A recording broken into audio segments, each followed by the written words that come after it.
Hello friends, ഇന്നിൻ്റെ പറ്റി എറണാകുളം പോയി വന്നപ്പം MRA ബേക്കറിയിൽ നിന്ന് എന്തൊക്കെ കൊണ്ടുവന്നെന്ന് ഞാൻ നിങ്ങൾക്ക് കാണിച്ചു തരാം.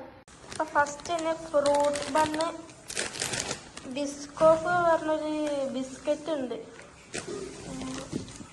പിന്നെ മിക്സർ, 2 ബേബണിൻ്റെ ഒരു ബിസ്ക്കറ്റ്, യൂൺബിക്ക്, പിന്നെ ഒരു കേക്ക് ഉണ്ട്. ഇത് നെക്സ്റ്റ് ഒന്ന് വാങ്ങിയതാ. പിന്നെ ഒരു കോക്കനട്ട് ബണ്ണ്, ഇത് നെക്സ്റ്റ് ഒന്ന് വാങ്ങിയതാണ്. പിന്നെ കുനാഫ, പിന്നെ ഇതാണ് ഗീ കേക്ക്. അപ്പോൾ ഞാൻ കാണിച്ചെന്ന ഇത്രയും സാധനങ്ങളാണ് ഇതിൻ്റെ പറ്റി. എറണാകുളത്ത് നിന്ന് വരുമ്പോൾ